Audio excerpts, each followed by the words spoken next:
Allah nyembadani.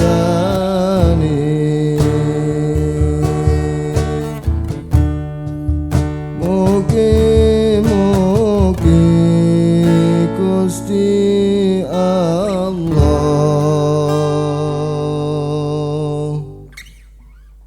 nyembadani.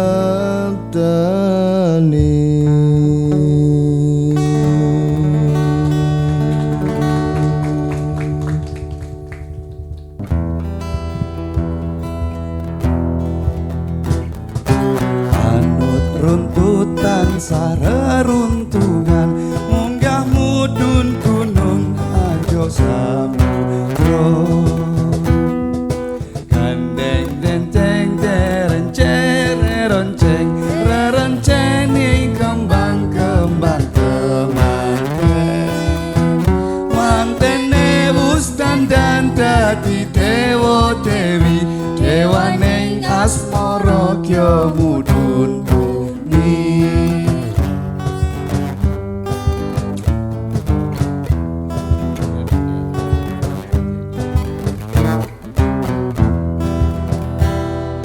Anut runtutan sareruntungan, munggah mudun gunung nganjuk samudra. Gandeng renteng renteng cere renteng, rerencening kembang tembang kemanten.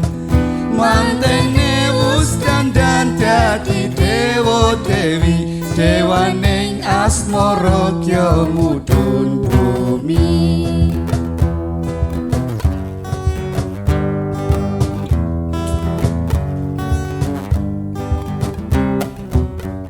Ela mendung Bubar mawur, melepir-melepir, kesung mingkir mahargya dalan temanten, dalam pun dewa dewi. suara trompet, Cinteleret harak-harak, sigrak-sigrak, datang kendang. anut runtut kya mudhun bumi.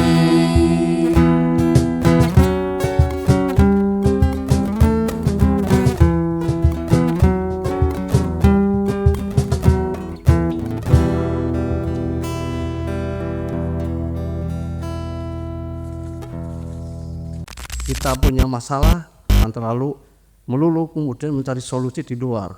Masuklah ke dalam. Katanya masalah akan selesai. Ya.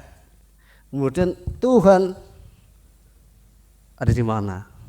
Tuhan dipahami kemudian seperti apa?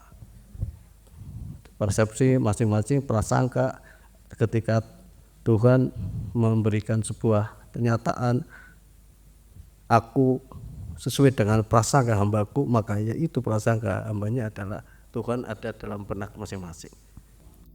Pertanyaan pertama, apa kabar harga beras sekarang? Yang mbak-mbak, masak mbak? Masak. Harga beras berapa mas kilo? Sekarang ya. Siapa tadi usulku ada Mama Keroki atau garam pak. Terus apa lagi harga sekarang yang lagi melambung-melambung?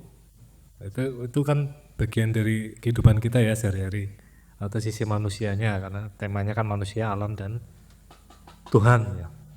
Nah sebenarnya itu berawal dari tema-tema keseharian kita kemarin beberapa minggu ini, atau mungkin dalam 3 minggu ini apa ya, kayaknya agak ramai kan di TV, atau bahkan kemarin yang cukup menggemparkan kan ada kasus pagar laut yang dibangun oleh jin gitu. Nggak ada yang tahu kan siapa, sampai sekarang belum ketahuan. Terus ada kasus lagi kebakaran di Los Angeles gitu kan, yang nggak ada sebab musabab kebakaran kan, pada masih musim hujan, ini masih musim dingin ya.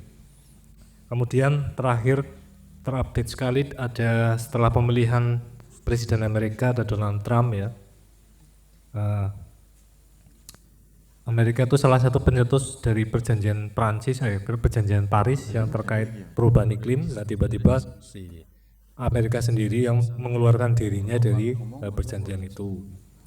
Artinya tadinya dia sangat fokus untuk mengejar perbaikan lingkungan, ternyata sekarang mereka nggak fokus lagi. Itu dinamika pemikiran manusia.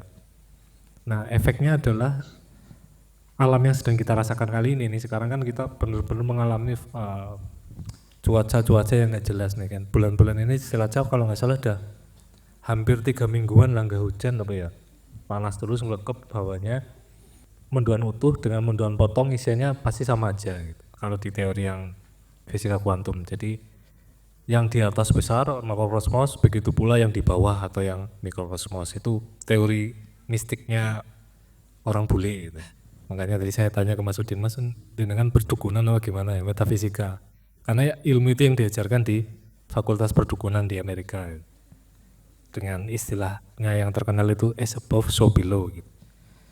Nah, pertanyaan mendasar dari tema kita kali ini adalah, seandainya kita tidak harmonis, kita pasti sudah mengalami semuanya tadi kan. Tadi harga beras yang melambung, kemudian ada kasus pagar laut yang sebenarnya itu adalah sumber keserakahan juga, bagian keserakahan manusia. Kemudian mengapa Trump memilih untuk keluar dari perjanjian Paris, karena sebenarnya kan mereka sedang ngincer untuk peningkatan pendapatan jangka pendek, karena Amerika kalau nggak mendapatkan income lebih banyak mereka akan mengalami krisis juga. Itu adalah yang dialami oleh alam pikirnya Trump sebagai presiden, sehingga dia mengambil keputusan seperti itu. Kemudian kemarin yang cukup viral juga, tiba-tiba gas LPG 3 kilonya hilang ini. Tiba-tiba banget gitu, tanpa koordinasi jelas tiba-tiba hilang. Akhirnya yang mengalami kesulitan kemarin ibu-ibu di rumah ya, yang biasa masak gasnya hilang gampang golet, sekarang habis nggak tahu kemana. Nah itu adalah salah satu ketidakharmonisan pikir kita dengan antar manusia, belum lagi nanti dengan alam.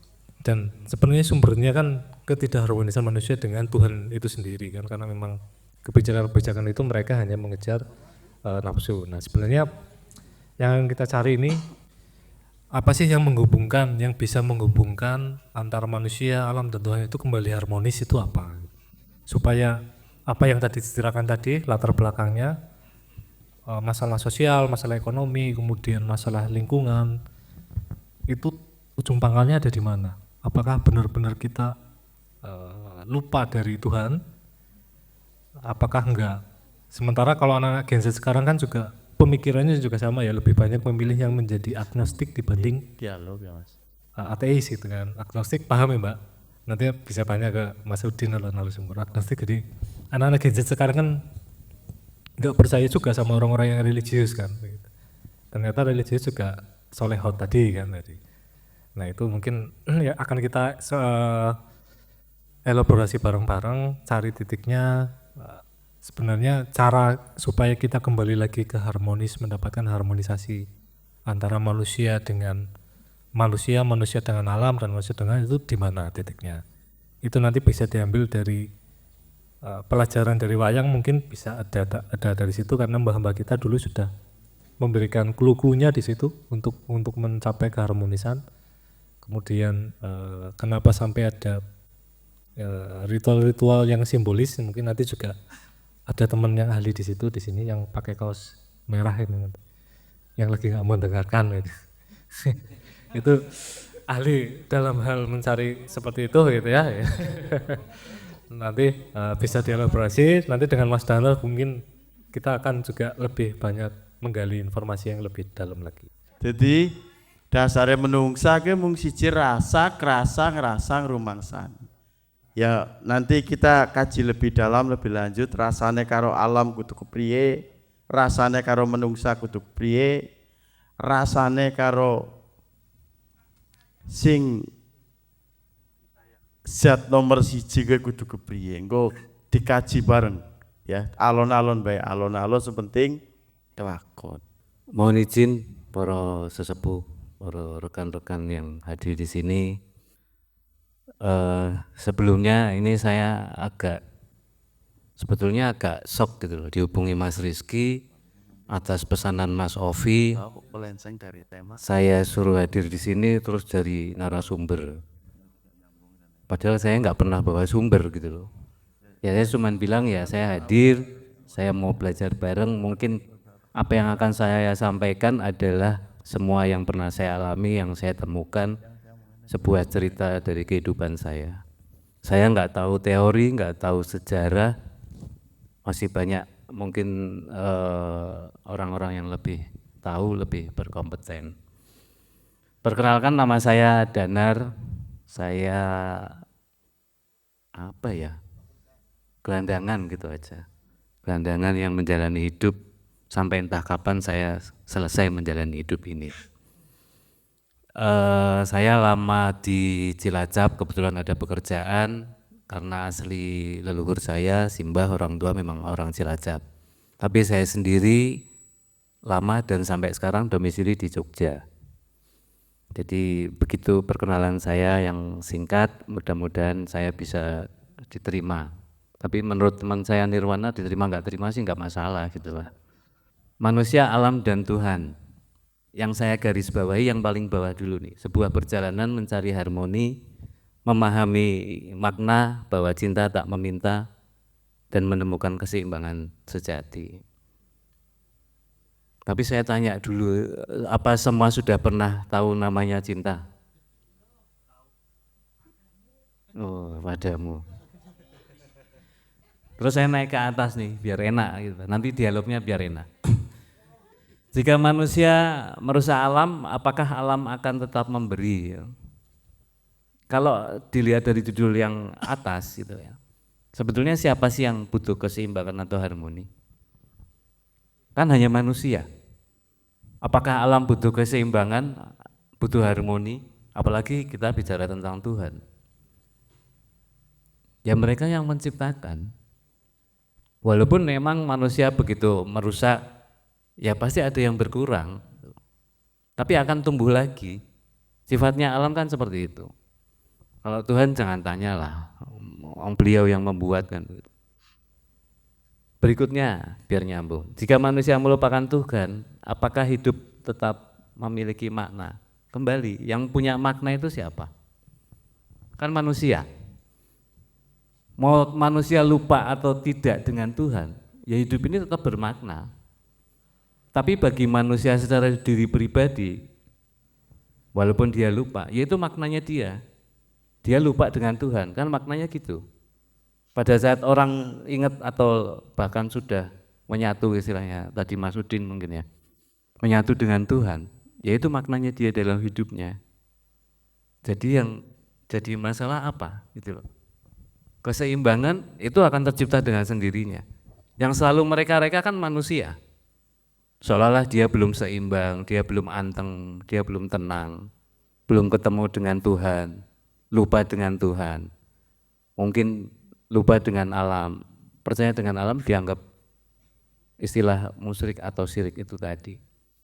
Pemahamannya seperti apa begitu kan? Pertanyaannya kan begitu, sedalam apa? Ke bawah lagi nih biar selesai. Jadi saya 3 ajaran 5 menit cukup ya Mas. Jika keseimbangan hilang, kemana arah kita sebenarnya? Nah saya yang tanya, lah manusia diri kita masing-masing itu mau kemana? Tujuan akhirnya adalah kematian. Jadi hidup itu mempersiapkan dan menyambut kematian. Bahwa di dalam hidup itu mau bermanfaat atau merusak atau apa untuk orang lain dan dirinya, monggo masing-masing. Dasarnya apa? Kembali yang tadi paling bawah, cinta. Kenapa sih cinta? Kira-kira apa deh kenapa harus cinta? Kalau cinta antara laki-laki dengan perempuan, pasti saya yakin semua pernah. Walaupun mungkin kadar persentasenya beda-beda. Terus Anda percaya bahwa cinta itu selalu memberi, tidak pernah meminta atau menerima? Percaya Pak? Percaya Bu? Percaya. Yang dikasih apa? Berarti kalau dikasih uang bukan cinta ya Bu?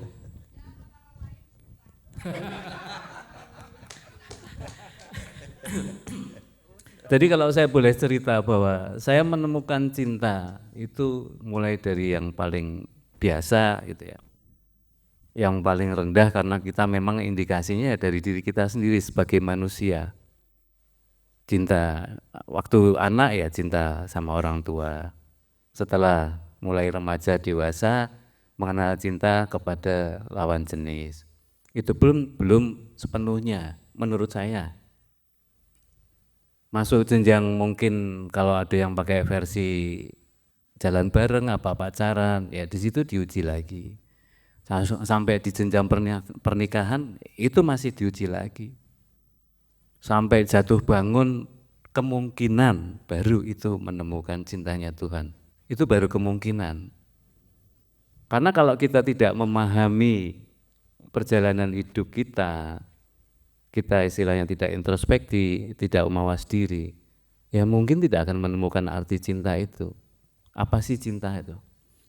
Bagaimana mengenalinya ya salah satunya tadi dikasih uang suaminya, dikasih uang orang tuanya, diperhatikan, disuruh sekolah sampai dan lain-lain. Sampai akhirnya orang akan menemukan sendiri cinta itu. Cinta versinya Tuhan, cinta yang Tuhan beri. Bagi saya sangat simpel dan sangat gampang. Apakah Tuhan pernah meminta? Gak ada namanya Tuhan meminta. Minta disembah, minta diakui. Itu sifatnya Tuhan.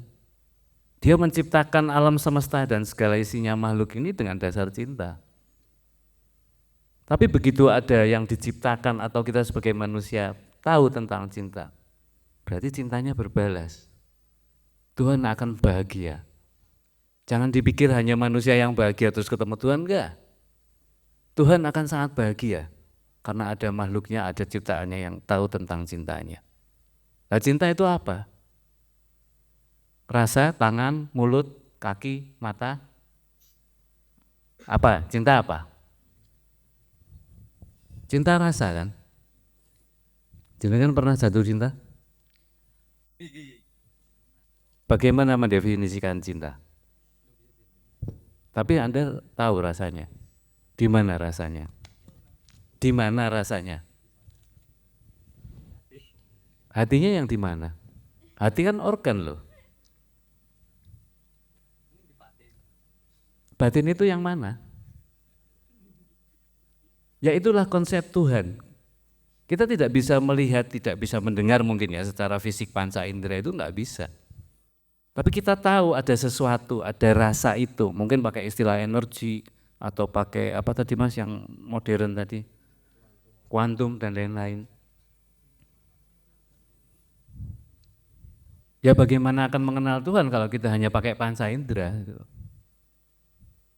Bagaimana akan tahu bahkan itu rasanya Tuhan kan, perwujudan cinta itu rasanya Tuhan. Nah kalau di sisi dengan manusia mungkin ada cemburu, ada rindu. Dan dengan Tuhan sama saja. Kalau kita itu iri dengan tetangga, dengan temannya, aku kok kayak gini ya, aku kok hidupnya kayak gini, berarti kan cemburu sama sesamanya. Pada saat kita sakit, kita nggak punya apa-apa, kita merasa di bawah, pasti ada titik kerinduan. Tuhan kamu di mana sih? Aku mencarimu loh, kan gitu pasti. Itu kalau inget sih, tapi kalau yang diinget pacarnya, Prapto kamu di mana?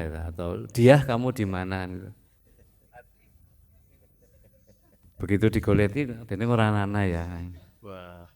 Itu umum gitu loh. Secara umum lebih baik kita merasakan punya masalah, punya rasa sakit, punya kejatuhan, entah itu bangkrut, entah itu hampir di titik putus asa. Karena secara alamiah manusia pasti akan mengingat sesuatu yang mungkin kita tidak tahu namanya apa, kebetulan disepakati namanya Tuhan. Apakah akan menolong langsung? Belum tentu. Tapi paling tidak minimal kita sudah merasakan kehadirannya. Pada akhirnya apa? Kita tenang. Oh, makasih Mbak Mas. Kemudian timbul rasa syukur. Kalau pada saat secara logika simpel begini, pada saat orang tenang, pasti dia akan tahu harus apa yang dilakukan. Dibanding emosi, dibanding nangis-nangis, dibanding teriak-teriak. Nah, dari semua ini, ya kalau mau apa ya, tadi ingin tahu harmonis yang bagaimana, ya kita ciptakan dulu keharmonisan dalam diri kita. Ada yang mengatakan kita harus mengendalikan emosi, harus mengendalikan nafsu. Mengendalikan yang bagaimana? Apakah harus dibuang, harus dihilangkan? Sepengalaman saya, terima itu semua. Karena hidup ini tidak hanya yang enak-enak. Pasti istilahnya ada yang susah. Dengan istilah seimbang berarti ada baik buruk, ada benar salah, ada hitam putih, berarti ada dualitas. Kalau kita menghilangkan salah satu, berarti nggak seimbang dong. Ya enggak? Tapi kalau kita terima, terbuka, apapun kita terima itu menjadi unsur, menjadi bagian-bagian dari kelengkapan itu. Itu sudah terbukti di alam semesta ini. Kenapa Tuhan menciptakan semuanya? Hanya bagaimana kita memahaminya itu tadi, mensikapinya itu. Baik buruk itu bagi siapa? Benar salah bagi siapa? Anak kecil yang nyoret-nyoret tembok benar apa salah? Benar bagi si anak kecil kan? Bagi orang tuanya pasti salah. Aja dioret-oret kayak kan nganu ngecatnya larang kudu segala macam. Berarti ada pihak subjek atau persepsi yang muncul di situ. Tapi kalau orang dewasa memahami si anak kecil, ya dia taunya seperti itu. Baru diajarin, ini loh Le di kertas. Ini landuk di kertas dan sebagainya. Jadi kita mau tidak begitu mudahnya menilai atau menjudge orang itu benar atau salah. Kalau kita terima semua, kita tahu hidup itu kan sebab akibat hidup itu. Nggak ada yang nggak ada sebabnya dan nggak ada yang nggak ada akibatnya. Nanti di versi lain ada yang pakai hidayah, ada yang pakai karma dan lain-lain. Itu kesepakatan semua. Paling simpel yang gampang aja lah bahasa Indonesia sebab akibat gitu aja. Dan belum tentu kita juga mencari Tuhan atau mencari cinta terus ketemu, belum tentu. Kita diem aja deh, pokoknya semua kita terima, apapun itu kita terima. Dengan sendirinya beliau hadir kok. Salah satu contoh itu tadi, misalkan pada saat kecewa, pada saat sedih, pada saat kita tidak punya apa-apa. Tidak punya apa-apa, bingung, esok tuku berasnya kepriwe ya, madangnya kepriwe ya. Itu sifat alamiah manusia seperti itu. Nalurinya berkata seperti itu, karena manusia masih punya nafsu, masih punya hasrat, masih punya ego. Nah yang dipakai hasrat itu, hasrat cintanya itu. Tapi jangan terus semua dicintai terus modus, wah ini katanya boleh kok. Enggak kayak gitu juga gitu loh. Kita butuh pendalaman pemahaman yang lebih. Ayo ngibing truk, ngibing truk, ayo.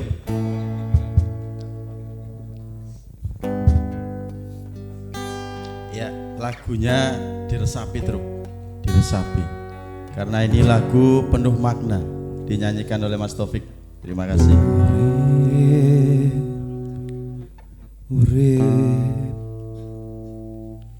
Urip mung sadelo mampir ngombe. Urip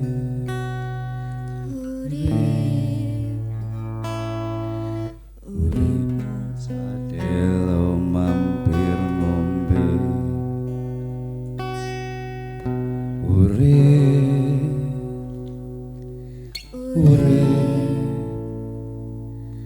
Urip mung sadelo mampir ngombe. Bayar utang rasa nang kancane.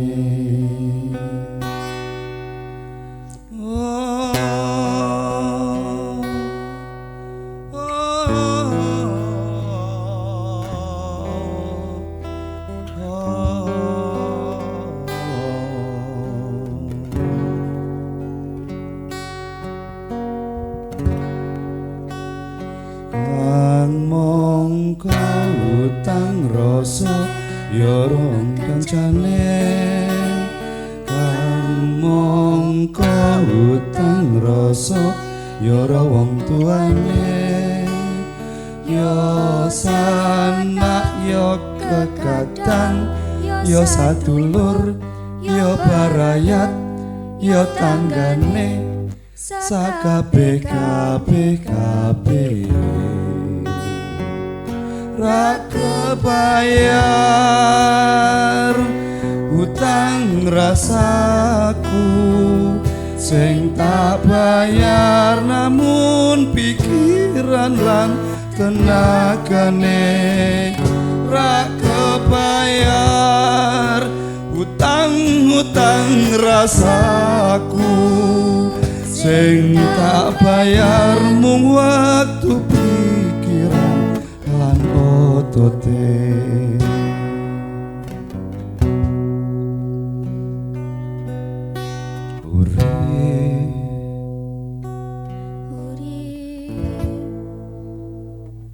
Urip mung sadelo mampir ngombe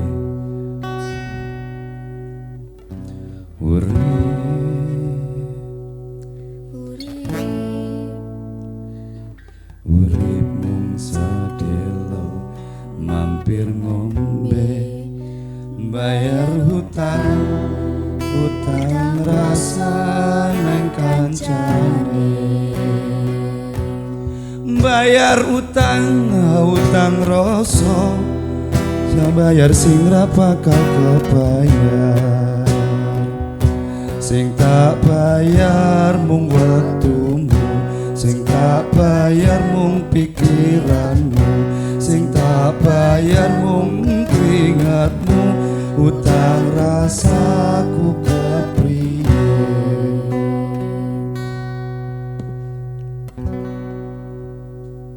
Ya, tepuk tangan untuk Mas Taufik.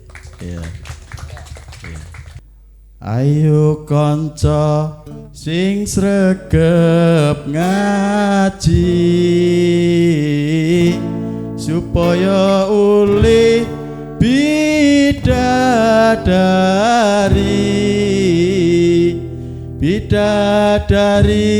pujaan hati bidadari idaman hati. Irfa moga sholawat sareng. Sholatullah salamullah ala toha rasulillah. Sholatullah salamullah ala yasin habibillah. Sepeda malih. Ayo konco sing sregep ngaji supaya uli bidadari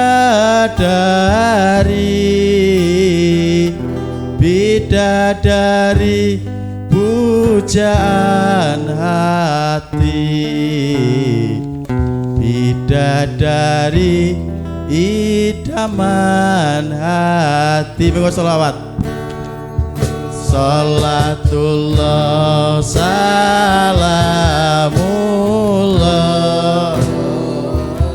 ala toha rasulillah.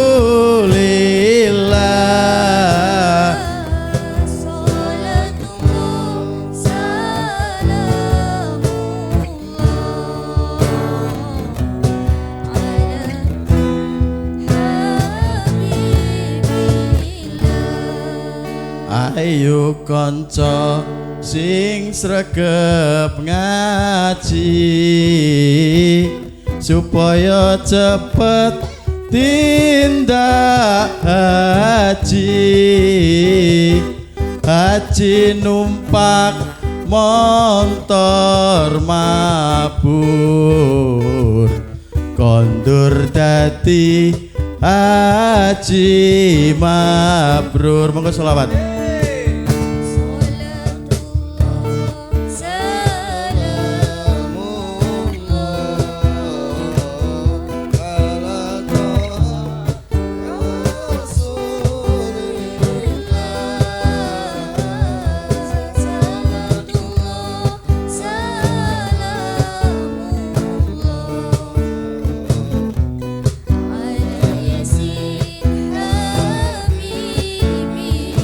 Sepeda malih monggo sareng-sareng. Ayo konco sing sregep ngaji supaya cepet tindak haji numpak montor mabur kondur dadi haji mabrur amin amin.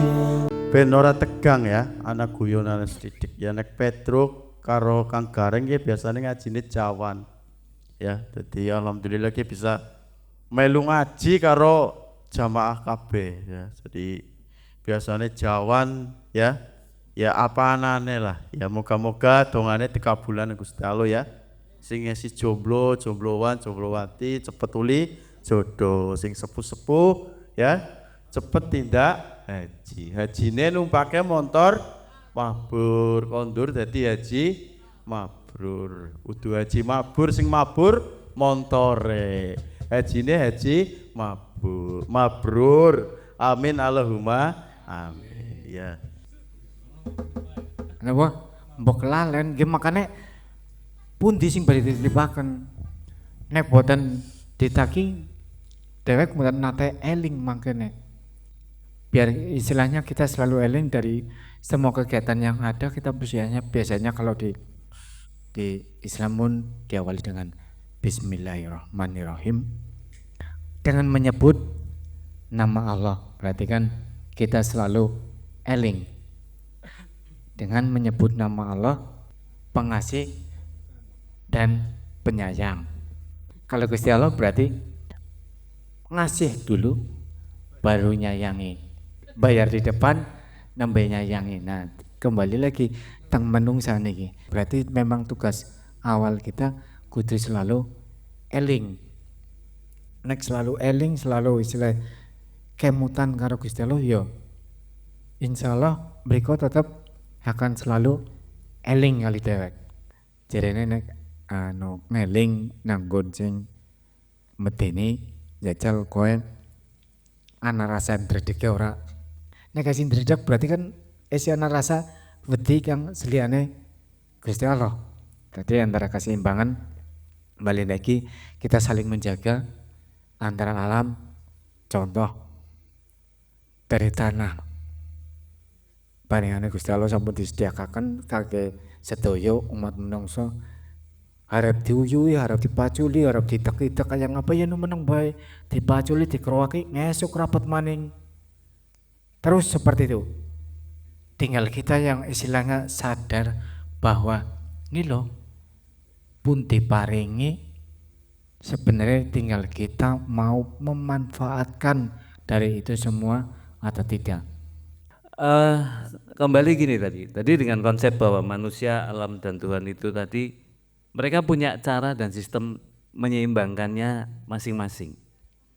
Pada saat manusia merusaknya, tadi contoh lah misalkan, ada alam yang namanya pohon. Pohon itu letaknya dimanapun, bahkan di lereng itu. Pada saat itu habis. Ada sistem alam yang bekerja, ada tanah yang harus dikuatkan, ada hujan yang membawa material turun. Karena sifat air itu mungkin dari dataran tinggi ke rendah. Nah pada saat dia butuh keseimbangan itu, oleh manusia disebut bencana. Ya enggak? Tapi kalau kita pemahamannya bahwa itu proses keseimbangan alam, dia butuh si tanah itu butuh menempatkan diri lagi biar kuat. Terus sekarang misalkan gini, apakah kita akan menyangkal bahwa gunung meletus itu tidak membawa rezeki untuk manusia? Yang itu disebut bencana? Rusak itu kategorinya apa? Selalu kembali manusia, karena manusia nggak pernah bisa menilai bahwa sesuatu itu dengan ilmu hikmah misalnya. Hikmahnya apa sih? Tadi yang seperti disampaikan Pak Bowo nggih. Ya memang karena manusianya. Manusia tidak bisa membuat keseimbangan karena dia ada keserakahan, ada nafsu, ada ego. Kenapa sih enggak kita berbicara cukup saja? Kalau saya selalu mendasari cinta itu cukup kok. Apa terus meminta lebih? Begitu kita mencintai seseorang, yang dikasih itu seneng banget, terus minta lagi. Kan enggak? Kalau bencana itu disebut karena Tuhan anggap aja Tuhan nggak adil gitu loh. Ya itu kan versi manusia. Yang punya rencana, yang tahu rencananya itu tanah digerakkan, gunung diletuskan. Habis itu apa? Nah kalau terus kedepannya apa? Kita mau menyalahkan Tuhan? Pertanyaannya saya kan kayak gitu. Kalau tadi pemahamannya Mas Aufi seperti itu, kira-kira gimana? Bahasa tadi meminta itu tadi terus nagih. Nah, adilmu di mana Tuhan? Nanti kan pertanyaan ada kalimat dari manusia seperti itu. Tuhan balik bertanya, lah kelakuanmu gimana? Sudahkah kamu tahu apa yang menjadi tugasmu di dunia ini misalnya? Terus manusia menjawab, ya enggak tahu. Ya sudah, jangan nagih. Ya sudah, jangan menyalahkan saya atau alam. Itu kelakuanmu loh. Kan gitu. Mudah-mudahan yang saya sampaikan benar kan gitu ya. Jadi bencana itu saya selalu mengistilahkan gitu. Semua kata-kata, semua kalimat, semua istilah itu kesepakatan manusia dimanapun dan kapanpun. Ya, dan itu subjektif. Dan itu di beberapa kitab sudah disampaikan. Aku adalah persangkaanmu. Ya nggak apa-apa. Tuhan juga nggak protes kok disangkakan bahwa tidak adil. Dimarah-marahin oleh makhluknya, oleh ciptaannya, ya santai-santai aja, dia tetap mencintai kok. Bener gak kira-kira kayak gitu? Terus akhirnya Tuhan murka bikin bencana, ya nggak ada ceritanya kayak gitu. Perbuatan manusialah yang sebetulnya, ya dia membuat bencana sendiri. Yang tadi diceritakan bahwa ya alam nggak pernah protes kok. Besok kita saatnya tidak protes itu setelah dikubur. Mau diinjek-injek, mau dijatuhin tanah, di tanahnya ada racun, ada bakteri dan lain-lain, ya nggak bisa ngapa-ngapa, udah mau apa dah. Dan di titik kematian kita menghilangkan semuanya, kehilangan semuanya. Kalau sekarang saja tidak ikhlas sambat tok, ya kira-kira sesuk mati ki ngono kuwi. Baru kehilangan pacar aja sudah ribut, baru pasangannya nggak nurut atau istrinya atau suaminya nggak nurut, ribut emosi, merasa nggak terima, merasa berkuasa. Nah besok kuasa kita itu pada saat mati hilang semua, bahkan raga kita. Terus mau bilang apa coba? Jangan tegang, yang santai gitu loh. Kan agak aneh kalau bahwa Tuhan itu terus, kok kamu membuat bencana sih Tuhan? Lah yang kamu yang bikin bencana kok. Aku menciptakan semua itu sudah ada aturannya, sudah ada takarannya. Kenapa bisa seperti itu? Ya manusia yang nggak tahu takarannya. Manusia nggak tahu bagaimana cara memelihara dan memanfaatkan itu dengan baik dan benar. Paling enak nyata itu tadi. Pada saat gunung meletus, pasir dikeruk habis, ya dikasih lagi. Lah bencananya di mana kalau dikasih lagi? Terus ada contoh lagi, pengen punya pacar udah dikasih. Kok dikasihnya yang kayak gini sih Tuhan? Nah, menungso isine ming protes tok Mas berarti. Ya itu doa kita gitu loh, dikasih ya dikasih, tapi ada pembelajaran di situ. Coba kamu dikasih yang kayak gini gimana? Bagi saya semua itu cermin untuk mawas diri, untuk introspeksi. Makanya tadi saya bilang, dikasih apa aja diterima aja. Kita yang harus belajar kok. Kita yang harus menyeimbangkan itu tadi. Kita yang harus mengharmoniskan diri kita sendiri dulu. Nah kalau kita belum bisa harmonis, belum bisa seimbang, ya jangan ditanya pasti bisa menerima tentang keadaan alam. Menerima tentang Tuhan aja nggak bisa kok. Kan bisa dikatakan seperti itu pada akhirnya. Ya, sini protes ono Pak. Akhirnya ditagih terus kan ngoten.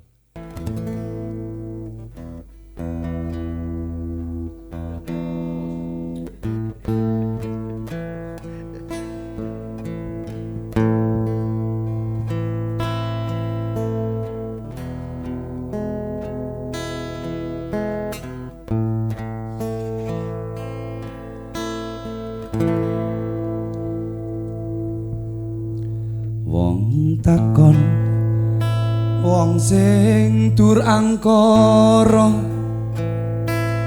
antarane riko aku iki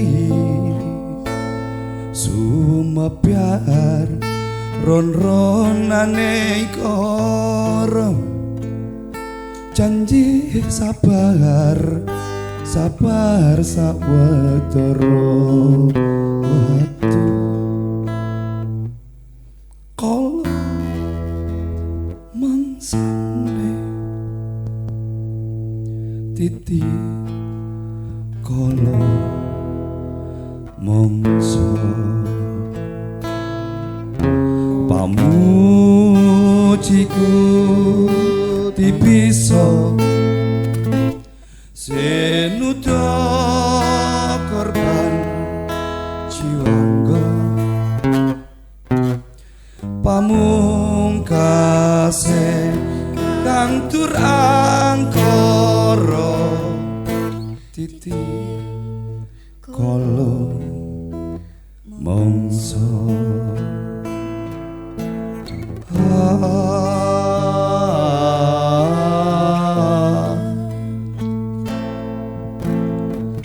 menungsa urip akeh bencana Kang Petruk, tapi bencana musibah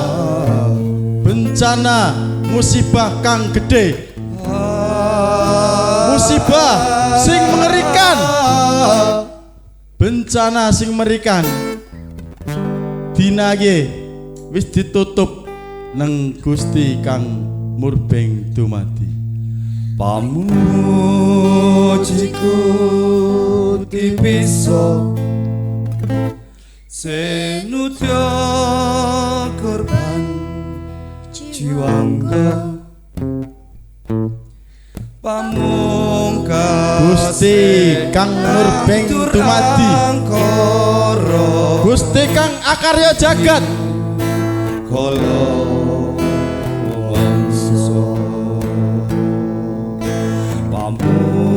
Gusti sing dadi dalange menungsa, Gusti sing akarya jagat iki jiwangga pamungkase Gusti kang dadi dalange menungsa, pamungkase kang tur angkara titi kala mangsa Gusti Kang Murbeng dumadi, Gusti Kang akarya jagat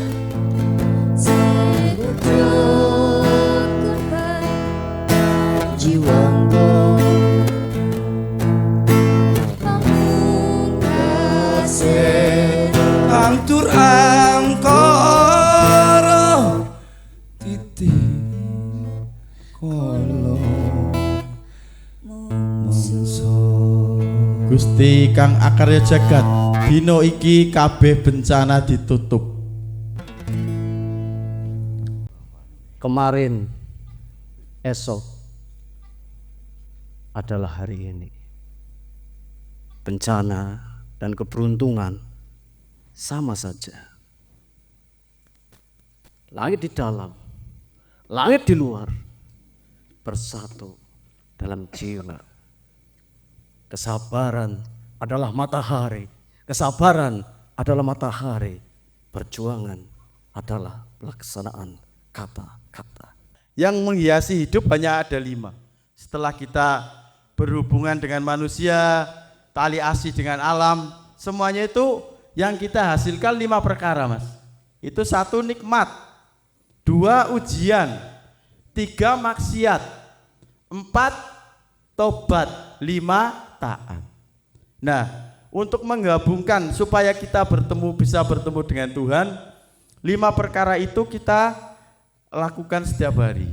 Pas kita dikasih nikmat, kita harus banyak astagfirullah, istighfar, supaya kita antar sesama manusia tidak semena-mena, tidak merasa saya paling kaya, ben rasa sombongnya hilang. Pas kita diuji, kudu alhamdulillah, karena orang yang diuji itu orang yang disayangi Tuhan, maka akan diangkat derajatnya. Pas maksiat, semua orang mengalami maksiat. sia. Ya, entah itu bilisan ya dan sekujur badan ini ya. Terus pas tobat ya itu saat kita nangis jengking karo Gusti Allah ya yang Maha Kuasa itu namanya tobat. Pas taat itu pas kita menjalankan ibadah dengan tekun, mungkin sholat rajin dan lain sebagainya itu tidak boleh sombong. Deleng wong sing ora sembayang ya, jangan merasa kita paling suci. Nah di situ nanti insya Allah di situ kita dengan sendirinya Tuhan akan bersama kita. Saya setuju ketika bicara manusia, alam dan Tuhan itu tidak parsial itu. Sebetulnya Tuhan tidak bisa dicari lewat kemudian panca indera kita. Dan ini marifat sekali, kemudian dengan mata, dengan rasa, dengan apa. Tapi ada. Maka orang Jawa dulu, saya bukan Jawen, tapi orang Jawa dulu makanya kosong ke isi ke kosong. Mungkin agak Buddha juga ya. Kalau kosong berdiri sendiri tidak ada harganya. Tapi kalau dicampurkan dengan 1 menjadi 10 atau 0,1 atau 01. Percaya Tuhan ada yang model seperti itu. Ketika pagan pada zaman Nabi Ibrahim itu semua mencari Tuhan dengan banyak sekali, maka di Jawa itu ada kapitayan yang mencari Tuhannya seperti itu. Merujuk pada tema tentang keharmonisan antara manusia, alam, dan Tuhan itu seperti sebuah ekologi atau ekoteologi. Jadi saya ada sebuah pertanyaan itu bagaimana terjadinya bahwa alam semesta semua dan seluruh dan isinya itu adalah sebuah ciptaan Tuhan, dan apabila ada sebuah kerusakan, apakah itu benar-benar suatu tanggung jawab kita sebagai manusia? Dan ketika ada sebuah eksploitasi lahan, lingkungan dan sebagainya, apakah itu sama seperti kita tidak menghargai sebuah yang diciptakan oleh Tuhan? Karena kalau kita melihat dari sudut pandang seorang yang bekerja di eksploitasi atau orang-orang yang di lapangan untuk membangun suatu hal untuk masyarakat atau pembangunan nasional, pasti kita dari sisi tersebut bisa membayangkan bahwa hal-hal itu seperti tidak ada keharmonisan, tetapi seorang pekerja tersebut pasti memiliki suatu tanggung jawab terhadap keluarganya, terhadap orang-orang di sekitarnya, tergantung terhadap moral sosial lingkungannya, bahwa dia bekerja sesuai keharmonisannya dia di lingkungan atau pada dirinya sendiri. Kalau kita mau berbicara moral tadi atau kondisi harmonis, ya nggak mungkin kita itu kebutuhannya berlebihan. Anggaplah berbicara sekarang sedang gencar-gencarnya kemandirian pangan. Ya karena lahannya sudah habis dulu kok. Semua bikin ruko, ikut-ikutan bikin ruko. Semua bikin industri gitu loh. Padahal apa sih yang kita butuhkan? Saya pernah bilang begini, kita nggak usah bicara inflasi dan lain-lain deh. Kalau pola pikir kita itu belum benar. Karena apa? Karena yang kita butuhkan itu tadi kemandirian pangan. Ketahanan ini tadi rodot nang negara ya. Ketahanan itu tidak hanya pertahanan militer dan polisi, ya pangan, ya ekonomi, ya seni, ya budaya. Itu jadi satu kesatuan. Kalau sekarang akhirnya tadi kenapa ada pestisida? Ya itu ada cerita skenario besar lagi gitu. Intinya bisnis lah. Nah itu yang terjadi sekarang, yang kita rasakan sekarang gitu loh. Lah hebatnya manusia mau menguasai laut lagi kan gitu, katanya kan tadi gitu. Dipager. Dan banyak hal gitu loh. Nah itulah PR kita sekarang, gimana sih kita bentuk keseimbangan, kita bentuk harmonisasi dengan alam, dengan Tuhan. Nah, kalau mau pinjam tadi istilahnya Mas Ovi ya rasano bencana sing tok gawe dhewe kan gitu. Luar biasa banget nih saya bisa diberi kesempatan hadir di forum yang luar biasa ini ya. barokah dari Cak Nun bisa sampai sejauh ini bayangannya. Saya mengenal Cak Nun itu dari mulai Padang Bulan dulu.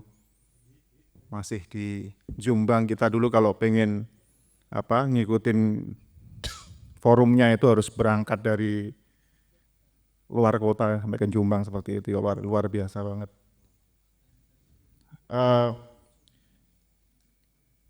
Terkait tema hari ini ada benang merah tadi yang bisa saya dapetin ya, saya catat itu satu keseimbangan, kedua itu harmonis. Jadi ketika satu kata yang penting juga dari pembahasan ini adalah cukup.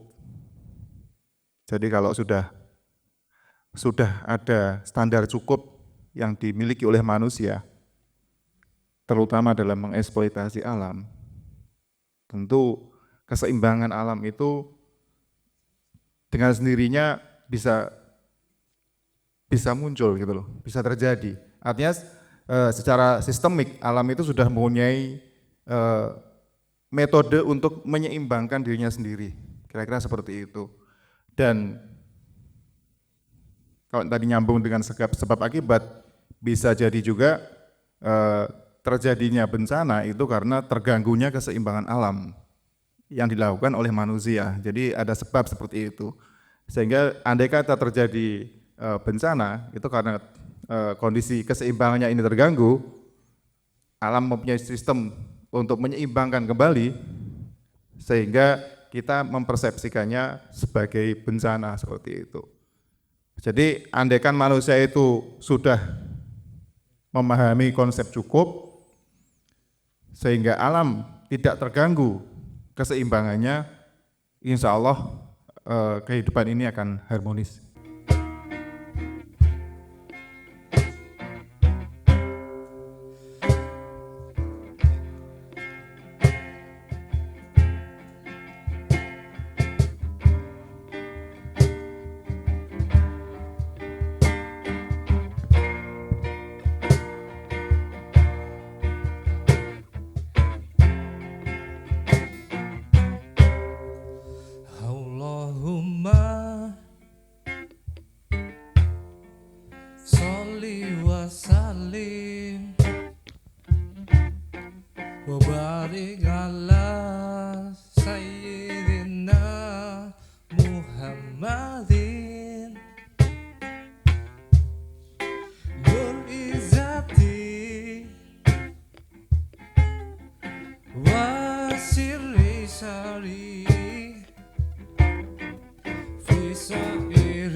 Is obedience to God.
Muhammad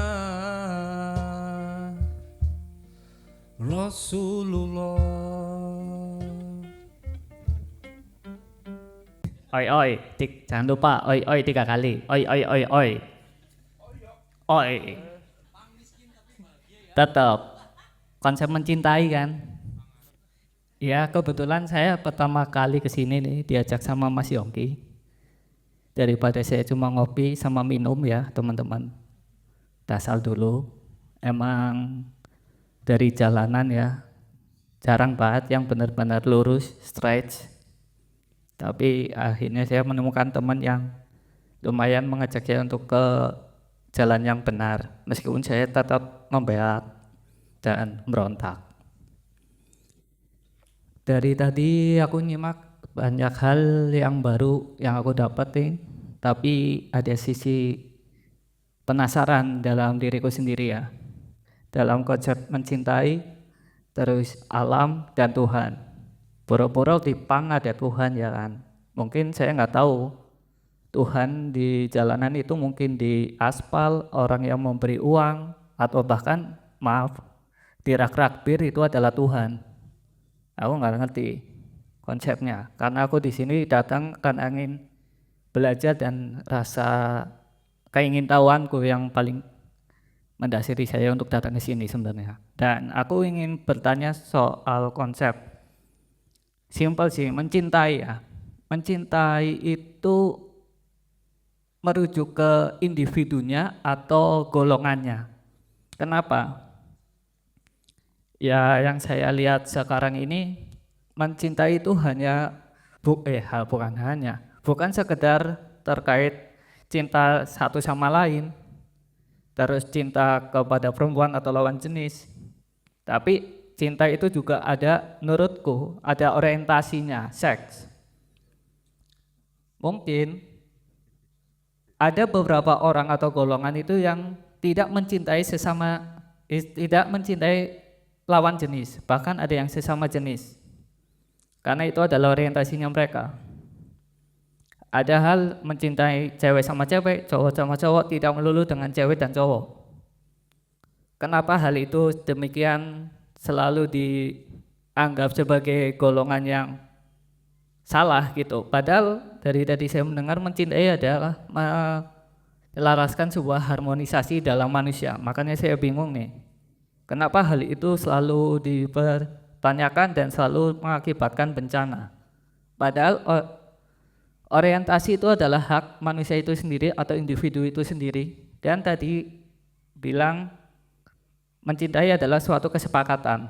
Apabila kesepakatan antara mereka yang menjalani kok diganggu orang lain, apakah mereka mengganggu orang lain atau mereka mengganggu keluarga atau diri kalian? Maaf. Apakah itu ada rasa harmonisasi antara individu atau golongan? Jadi banyak hal yang mungkin harus aku belajar juga dalam hal mencintai. Sebelum aku tahu harus mencintai Tuhanku harus bagaimana gitu. Satu pertanyaanku yaitu mencintai dalam individunya atau golongannya. Karena itu sama-sama manusia, kenapa kalian hakimi? Dan itu orientasi mereka. Dan kenapa kalian selalu saut pautkan dengan agama? Lalu hal itu selalu menjadikan musibah, padahal alam tidak pernah Tuhan tidak pernah memberikan kalian atau kebencian dalam diri kalian. Kenapa manusia begitu brutalnya kalau kasarnya gitu ya kepada mereka yang memiliki orientasi berbeda gitu. Terus untuk alam yang tadi Mas Yongki pertanyakan juga sangat beririsan sama saya yang pernah tergabung dalam penanaman. Kenapa sih manusia terlalu serakah, padahal ada beberapa hal di dalam kawasan hutan adalah tanah adat. Nggak jauh-jauh ini IKN sudah mengeksploitasi tanah adat di Kalimantan. Apakah itu adalah hal yang dibenarkan atau diam saja, padahal itu adalah bersinambungan dengan kemanusiaan juga. Meskipun kita bicarakan soal adat ya, yang konteksnya mayoritas bisa dikatakan bukan Islam atau Muslim. Kenapa hal itu menjadi hal yang biasa aja, tidak ada kontra dari sesama manusia atau perlindungan dari teman-teman terdekat bahwasanya adat itu sangat penting untuk mereka. Dan sekarang tanah adat sudah banyak yang digusur, bukan hanya di KN, Papua dan lain-lain, juga ada banyak tanah adat yang telah digusur. Maka keseimbangan ekosistem itu hari ini menurut saya itu sudah nggak ada. Ini bukan masalah konseptual kiamat kecil atau kiamat besar atau permasalahan Tuhan, mohon maaf. Ini emang kesadaran kita yang sudah berkurang, apa kita hanya menunjukkan individu atau golongan. Apabila mereka bukan keluarga diri kita atau golongan dari kita diam menutup mata. Bahkan kalau emang ya kita adalah saudara, kenapa kita diam saja? Wa kafa billahi ilaha wa kafa billahi rabba wa kafa billahi waliya wa kafa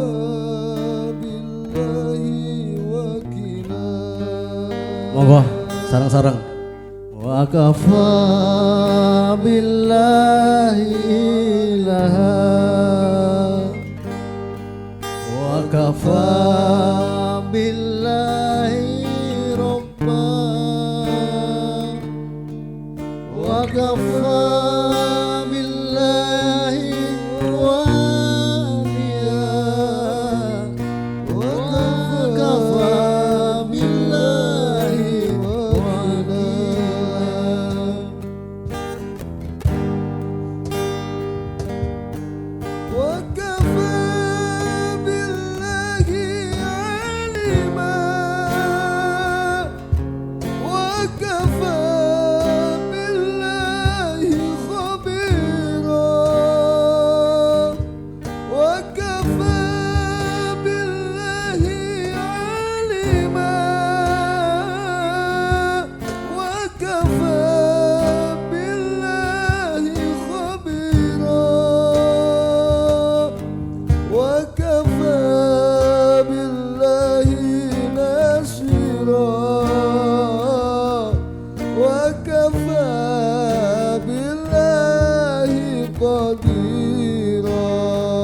وكفى بالله ربا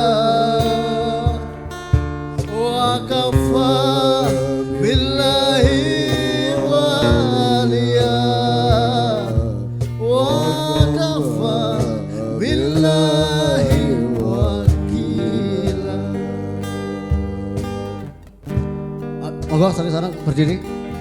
Wa kafa billahi ilaha wa kafa billahi. Monggo sareng-sareng Salim, Mas Andika, bareng-bareng sareng-sareng semuanya. Wa kafa billahi waliya wa kafa billahi robba wa kafa billahi ilaha wa kafa billahi robba wa kafa billahi aliya wa kafa billahi wakila.